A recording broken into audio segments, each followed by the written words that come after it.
Bom dia, estamos começando o programa Argumentando, que hoje conversa com o Coronel Roberto, do Corpo de Bombeiros.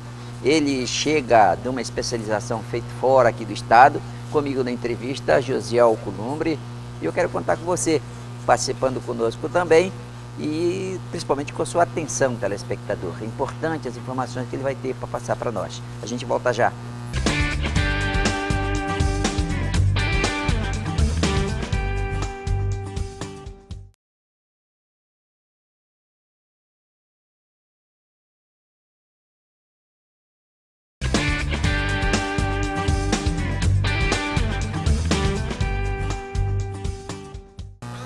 Muito bem, agora sim, conversando com o Coronel Roberto, um prazer muito grande recebê-lo aqui, principalmente assim, não é? Cheio de conhecimento, muito mais preparado e pronto para adotar isso aí. Um prazer muito grande tê-lo aqui. A satisfação é toda nossa, né? Já visto que a gente chega com esse conhecimento aí, adquirido ao longo de alguns anos, né? Estudando fora do estado, e com certeza a gente está aqui para somar, né? Gostaria até de agradecer esse espaço que nos foi dado aqui. Eu agradeço até em nome do Corpo de Bombeiros, né, esse espaço que nos é dado, porque com certeza eu creio que é um momento ímpar, né? A sociedade ela ganha, não uma pessoa, mas ela ganha o conhecimento, ela ganha uma pessoa mais capacitada, um militar capacitado, que poderá com certeza atuar, né, nas situações de desastres rotineiros no nosso estado. Coronel, eu penso que é uma obrigação do veículo de comunicação, que nós estamos inclusos, dar esse espaço para alguém que dedica anos preciosos da sua vida no sentido de angariar conhecimento para chegar aqui no seu estado e tornar esse conhecimento acessível à nossa população. Então nós estamos realmente muito felizes de ter recebendo aqui hoje no Argumentando, e já queria começar extrair um pouco desse conhecimento. O que esse mestrado que você foi fazer lá nas terras do Rio de Janeiro vai trazer de benefício para nosso Corpo de Bombeiro, para o nosso brioso Corpo de Bombeiro do Amapá?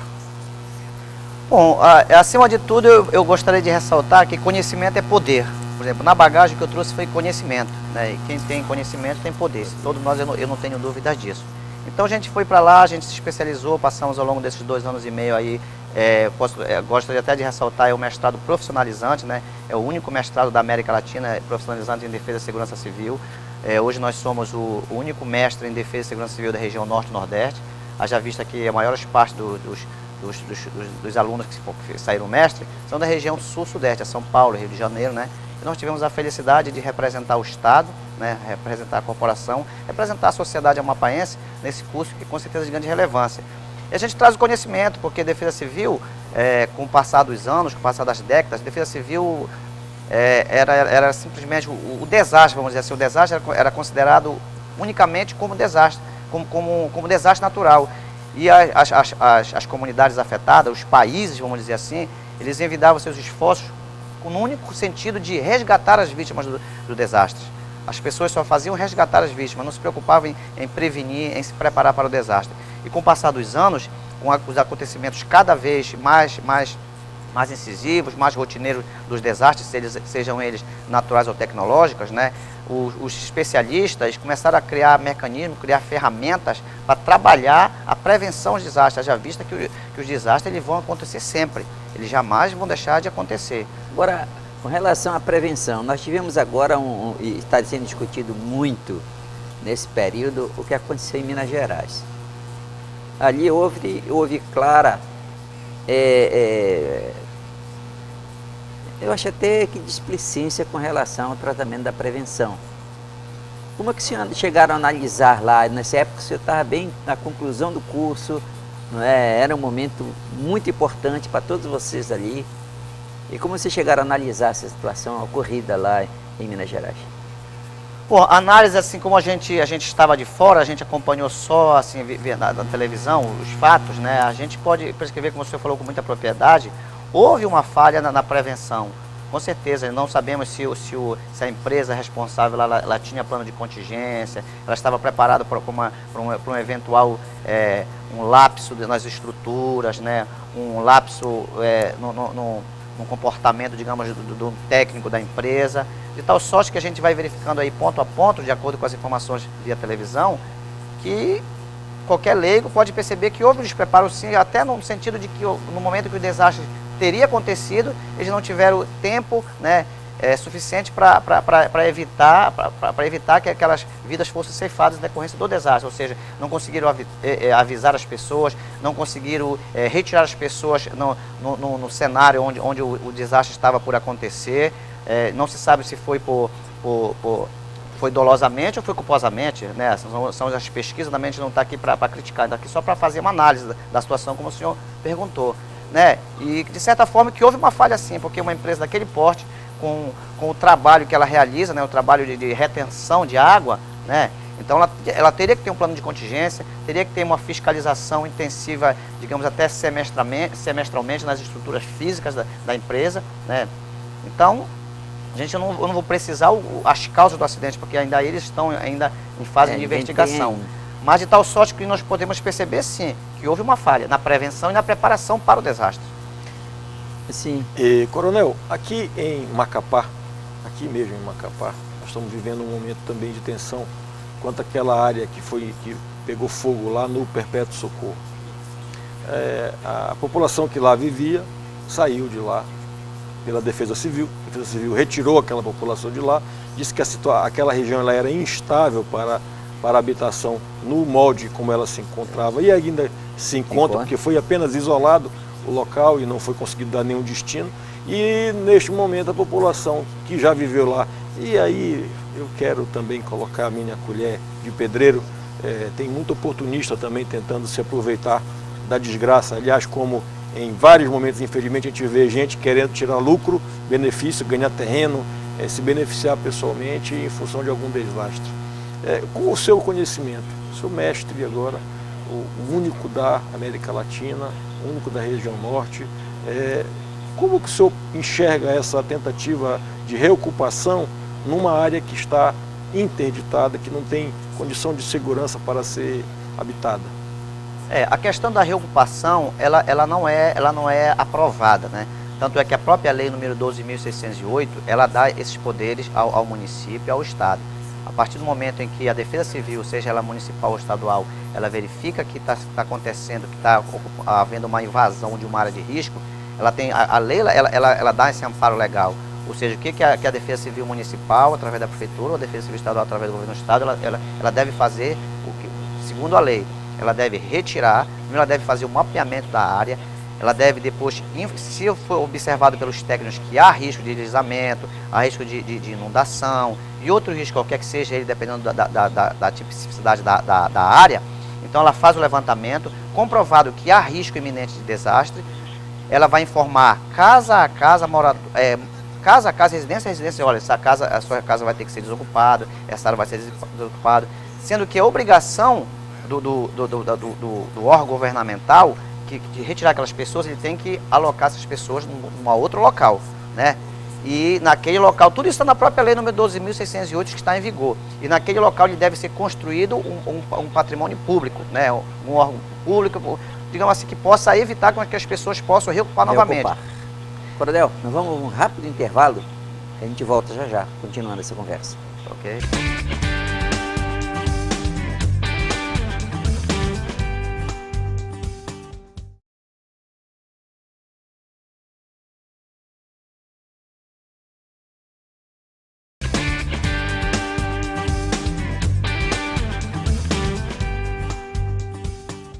Muito bem, estamos de volta aqui conversando com o Coronel Roberto, ele é do Corpo de Bombeiros, está chegando depois de um curso de especialização, como ele faz questão de dizer, um curso profissionalizante na área da Defesa Civil e vem de uma área extremamente especializada nesse setor, que é a Universidade Federal Fluminense, lá em Niterói, funciona em Niterói, no estado do Rio de Janeiro, e você, desse trabalho, desse estudo, tudo que fez, acabou produzindo um artigo. Seu artigo se refere a qual o tema que você abordou no artigo? Então, nesse artigo a gente sugere aí a criação de uma Força Nacional de Proteção Civil. Força Nacional? É uma Força Nacional de Proteção Civil, ou seja, uma equipe de pronta resposta, né? Estaria a sua sede localizada no Distrito Federal, onde essa força ela seria composta por pessoas civis e militares, né? Já vista que quando se trata de desastre no estado da defesa civil, ela não é só atendida por militares, ela tem que ser multidisciplinar e interdisciplinar. Entra psicólogos, entra assistente social, entra médico, entra enfermeiro, entra bombeiro, entra polícia. Todos nós somos defesa civil, né? Entra a imprensa, todos. Então, as pessoas que possivelmente poderiam trabalhar na resposta ao desastre, elas seriam capacitadas na própria Força Nacional de Segurança Pública, que funcionaria em Brasília, e no momento do desastre, quando fosse solicitada pelo município ou pelo Estado, né, ou até mesmo pelo Distrito Federal, foi solicitado o reconhecimento de situação de emergência ou estado de calamidade pública. Após esse reconhecimento pelo governo federal, o secretário nacional de Proteção Civil ou o ministro da Integração Nacional enviaria essa equipe de pronta resposta com capacitação, com treinamento. E nas 5 macro-regiões do país nós teríamos a base logística dessa Força Nacional de Proteção Civil, que ela poderia com certeza... Acionaria a qualquer momento de necessidade. Isso, mas com alguns pré-requisitos, né? Não seria com... Mas aí não estaria uma burocracia danada, porque olha, até para declarar... Cabia muito bem agora no desastre de Mariana, lá em Minas Gerais. Com certeza seria um exemplo típico e necessário a Força Nacional de Proteção Civil. Porque hoje, para fazer a decretação mas tem que tirar a burocracia, eu de uma área de concordo contigo. Emergência, porque é emergência, aí tem que ter um decreto municipal que passe por um decreto estadual, que tem um decreto estadual por decreto federal, para depois aí até alocar. É tanto problema que na verdade só aloca o apoio às vezes. Quanto é que tu queres? Teres tantos reais. Aí dá para a Defesa Civil se vira para lá com aquele mínimo de pessoal que tem. É verdade, foi pensando nisso que nós sugerimos esse trabalho, porque nós sabemos... Aí seria uma equipe disponível, uma equipe de pronta resposta. Não sei se o senhor já ouviu falar, com certeza já, na Força Nacional de Segurança Pública. É aquela que também tem sede em Brasília, que ela trabalha, só que ela trabalha na situação de criminalidade, né? Quando há uma deficiência na questão da segurança pública, na questão de criminalidade e tudo mais, a Força Nacional de Segurança Pública ela é enviada, tipo aquela que é enviada para o Rio de Janeiro, para as favelas, foi enviada uma época para o Maranhão. Essa seria uma Força Nacional de Proteção Civil, pessoas capacitadas para trabalhar na resposta ao desastre, na aplicação de recursos, ou seja, no restabelecimento da normalidade. Agora, a prevenção viria como? Nós tivemos um episódio agora aqui de um desastre no Rio Araguari, em que foi completamente, as autoridades foram apanhadas de surpresa. Nem a Defesa Civil sabia. E foi reincidente já. Sim, eu falo, foi o primeiro. Aí de lá para cá, 4 momentos difíceis, 4. E a Defesa Civil continua. Isso você tem a possibilidade de mudar? Com esse novo empoderamento que o senhor traz, que pode, naturalmente, que vai socializar o conhecimento que o senhor traz. O senhor vê possibilidade disso? Com certeza. Olha, a questão da prevenção, os 5 aspectos globais da Política Nacional de Proteção Civil chama-se a prevenção, a mitigação, a preparação, a resposta e reconstrução das áreas atingidas. O Banco Mundial ele afirma, segundo encosta até no trabalho, que é 4 vezes mais caro gastar na resposta do que gastar na prevenção. Como é que seria feita essa prevenção e essa preparação? A prevenção, qual é o primeiro trabalho a ser feito? Você faz, vamos falar a nível de estado, né? Você faz um mapeamento daquelas áreas de risco. Por exemplo, se eu pudesse falar assim, rapidamente, o mapeamento das nossas áreas aqui. Os pontos de alagamento, a Defesa Civil agora ela tá com um trabalho lá formidável, onde ela tem um levantamento de mais de 70 pontos. Sim, isso aqui na cidade, você fala em áreas urbanas. Né? Isso. E nas áreas rurais, por exemplo, onde, digamos, é devastador o problema. Vamos também citar um exemplo prático nosso. Nós temos o município de Laranjal do Jari, que a cada 2 ou 3 anos ele é cometido daquelas enchentes. Aí como é que é feita a prevenção? A prevenção a gente faz no sentido porque, para fazer um trabalho de prevenção, preparação, se eu fosse usar o conhecimento e a real necessidade, o trabalho correto, seria o que manda aqui a lei, que está na legislação 12.608. Eu ia tirar toda aquela pessoal de lá e ia colocar lá para o Agreste, naquela área lá, com superior, onde corre este alagamento. Mas o governo do estado não tem recurso para fazer isso, a prefeitura muito menos. Então o que a gente pode trabalhar nesse sentido? Quando começa a época das enchentes, a época do que o rio Jari vai aumentar o seu volume de água, a gente já começa a informar as pessoas, já começa a catalogar os locais onde possivelmente servirão de abrigos. A nossa prevenção e preparação é muito ínfima ainda. Entendi. Então, Coronel, uma outra questão também que eu acho que é importante nós tratarmos com o senhor. Não sei se o senhor já percebeu que nós já amanhecemos aqui com uma fumaça no começo do dia, está dando problema respiratório em crianças aqui em Macapá. Essa época do ano com muito vento e muito seco, sem chuva, a ferramenta propícia para as queimadas. E aí de novo tem gente que toca fogo sem poder controlar, sem ser controlado. Existe alguma possibilidade de nós conseguirmos antever e prever para que isso não ocorra nos próximos anos? Porque isso vem se repetindo, mas esse ano está demais. Esse ano que nós temos recebido de reclamação de pais e mães sobre os seus filhos, não consegue respirar dentro de casa, coronel.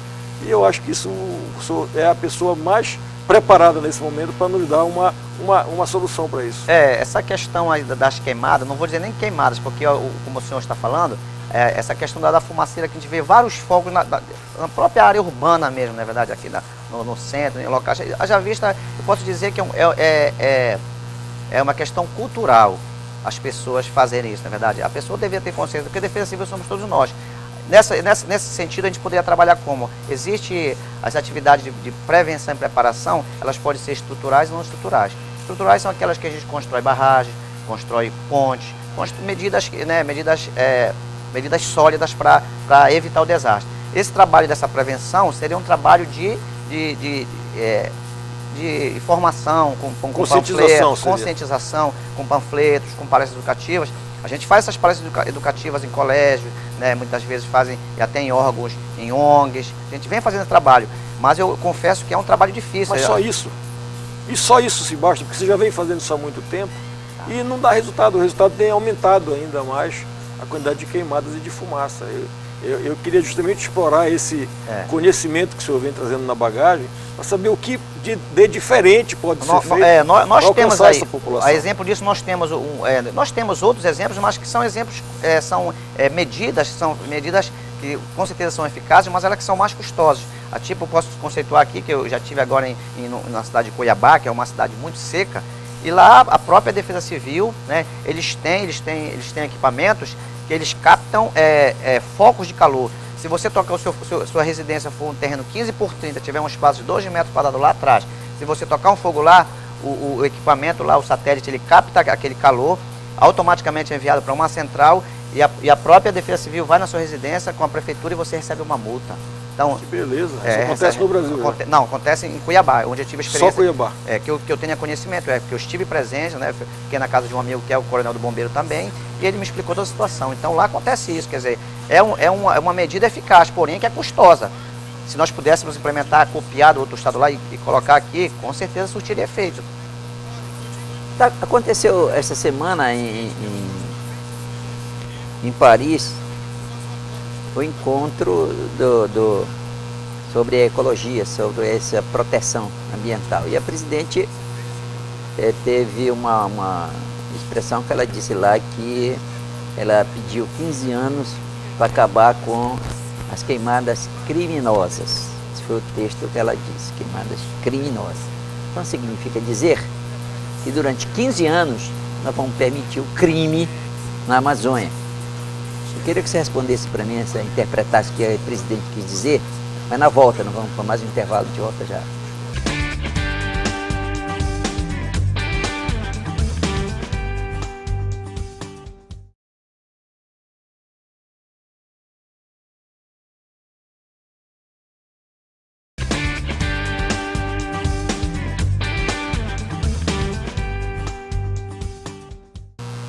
Muito bem, estamos de volta com o Coronel Roberto, conversando com ele. Ele chega aqui cheio de conhecimentos para o Corpo de Bombeiro Militar do Estado do Amapá. E essa pergunta, ela está sendo discutida, essa expressão da presidente está sendo discutida. Será que isso é demais, assim, a gente achar que durante 15 anos a gente vai permitir o crime na Amazônia? Isso, na verdade eu posso dizer que é um horizonte temporal muito grande. Porém, eu posso ratificar com as palavras dela, porque com certeza quando ela falou em 15 anos, ela se baseou no Marco de Sendai. O Marco de Sendai foi um encontro que aconteceu na cidade de Sendai, no Japão, desse ano, onde ele veio a traçar um horizonte temporal num espaço de 15 anos, onde o objetivo deste Marco de Sendai, o encontro dos organizadores de defesa civil internacionais, é diminuir os desastres, e inclusive com foco na redução dos gases de efeito estufa, que surge exatamente através das queimadas, dos desmatamentos. Foi por isso que ela colocou ali, talvez com Isso de qualquer maneira vai ter uma condescendência com crime, é isso que a pessoa está... Quer dizer, 15 anos, com 15 anos, ela pediu 15 anos para acabar com a queimada criminosa. Não é acabar com a queimada, acabar com a queimada criminosa. Não é? Mas, Coronel, o Corpo de Bombeiro local, como é que ele está pronto? Como é que ele recebe, assim, uma pessoa empoderada que foi para lá, vem com curso novo? Tem condições de receber o senhor aqui para fazer? Ou você vai ter que ajustar o bombeiro agora? O Corpo de Bombeiros do Estado do Amapá, eu posso dizer também com propriedade, ele está muito bem preparado. Nosso Corpo de Bombeiro, já visto nosso estado ser um estado pequeno, mas ele não está muito distante das grandes regiões metropolitanas, dos grandes corpos de bombeiros por esse Brasil aí. Nosso bombeiro está preparado, nós temos muitas viaturas. A nossa Defesa Civil, hoje eu estive conversando já com o secretário executivo de Defesa Civil, ela está atuante. Nós estamos preparados aqui para a questão que vai começar agora as enchentes a partir de dezembro, janeiro, onde acontecem muitos incidentes aí de inundação, de alagamentos. Enxurrada não é muito típico no estado, né? Mas o Corpo de Bombeiros está preparado, então a gente vem, quer dizer, a gente vai... Faz falta uma escada Magiras aqui hoje em dia ou não faz falta? A escada Magira, eu posso lhe falar que ela é importante, mas eu posso também... Existe, assim, várias correntes, alguns oficiais, porque tem que haver essa discussão, alguns oficiais, eles acham que a escada Magira é mais importante, outros acham que é menos importante, que poderia ser ocupado dos outros equipamentos.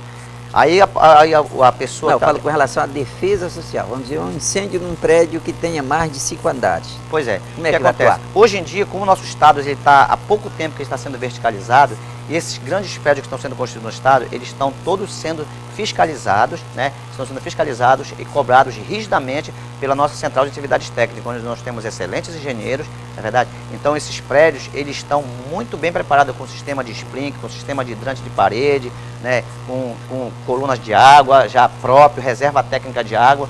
Então ela não seria muito eficaz nesse momento, ela não seria tão necessário como um helicóptero, por exemplo, para trabalhar nas queimadas, trabalhar de busca de vítimas em locais distantes da capital. Ela seria necessário, seria viável, mas ela seria importante, mas ela não é, digamos assim, a condição sine qua non para que a Defesa Civil, para o Corpo de Bombeiros venha trabalhar. O senhor então é da corrente que ela não é tão importante, pelo que eu percebo. O senhor acha que tem outras ações mais importantes do que a escada Mageiros? Acredito que neste momento sim. Neste momento sim, nós poderíamos comprar, por exemplo, alguns mais carros para combate a incêndio florestal, mais ambulâncias, porque nós estamos muito carentes na área de ambulância. As ambulâncias, apesar pode chegar 5 agora, pode chegar 5 no outro semestre, mas elas são desgastes porque elas rodam 24 horas, elas rodam diuturnamente. Então, carros de combate a incêndio. Outro exemplo que talvez você não tenha visto aqui, né? Aí para fora a gente vê carros de combate a incêndio que chama-se Jamanta, aqueles com 30 mil litros, com 50 mil litros. Quer dizer, isso aí evitaria um problema de muitas vezes o bombeiro chega e a população diz, porque o carro do bombeiro chegou seco. Não é que o carro do bombeiro chegou seco, isso aí não acontece, é inevitável. Jamais um carro de bombeiro ele vai partir para uma ocorrência de incêndio ele estando vazio, estando seco, não é verdade? É porque ele chega lá e os carros de primeiro combate, vamos dizer, autobomba-tanque, ou autobomba-tanque rápido, eles atacam com 6 mil litros de água. Se você chegar lá e o incêndio já tiver atingido grandes proporções, aquilo ali demora 5 minutos para acabar. Aí a população vê aquela água se exaurir rapidamente, ela começa a dizer que o bombeiro foi seco. Não é. Se nós tivéssemos uma Jamanta, que com certeza, eu falo para o senhor aqui, ela seria muito mais útil do que uma escada Magiris hoje. E Coronel, e nesse seu retorno mágico, com essa graduação agora no Costado, se eu queria que o senhor pudesse nominar para a gente um projeto, o principal projeto pelo qual o senhor vai se dedicar muito aqui para implementar no Corpo de Bombeiro aqui do Amapá. Bom, eu preciso trabalhar, eu já conversei com o nosso subcomandante, eu preciso primeiro trabalhar o Plano Estadual de Defesa Civil. Nós temos que trabalhar o Plano Estadual de Defesa Civil, que é a Política Nacional de Proteção de Defesa Civil, ela prescreve isso. Nós temos que trabalhar o Plano Estadual de Defesa Civil. Depois desse Plano Estadual de Defesa Civil, a gente pretende aí criar alguns planos de contingência, pelo menos uns 3 planos de contingência. Ou seja, plano de contingência para grandes incêndios, tipo aquele incêndio que aconteceu no Pé de Socorro. Plano de contingência para alagamentos, que acontece na capital na época chuvosa. Um plano de contingência para acidente de aeródromo. Aqui nós nunca tivemos um acidente de aeródromo, graças a Deus, de grande porte no nosso aeroporto. Mas primeiro a gente quer criar esses planos de contingência para determinados desastres. Determinando a acionar o plano. Exatamente. Por quê? Porque quando a gente monta um plano de contingência desse aí, não envolve só o Corpo de Bombeiro, não envolve só a Defesa Civil, envolve a Polícia Militar, envolve o CETRAP, envolve a Secretaria de Saúde, envolve todos os órgãos da administração. Correto. Coronel, acabou nosso tempo. Tem muita coisa para te conversar, mas acabou o nosso tempo. Muito obrigado por ter vindo. Tá certo? Muito A obrigado. gente que agradece o Seja espaço. sempre bem-vindo, Coronel. Gostaria de parabenizar os senhores pelo excelente trabalho, né, que vem desenvolvendo aí ao longo desses anos. Seja E bem-vindo. eu estarei também à disposição aí para outras entrevistas, outros bate-papo como esse que nós tivemos aqui. Muito obrigado. Muito obrigado, telespectador, que ficou conosco até agora. E a gente marca um novo encontro para a próxima vez, se estiver sintonizado conosco. A gente volta.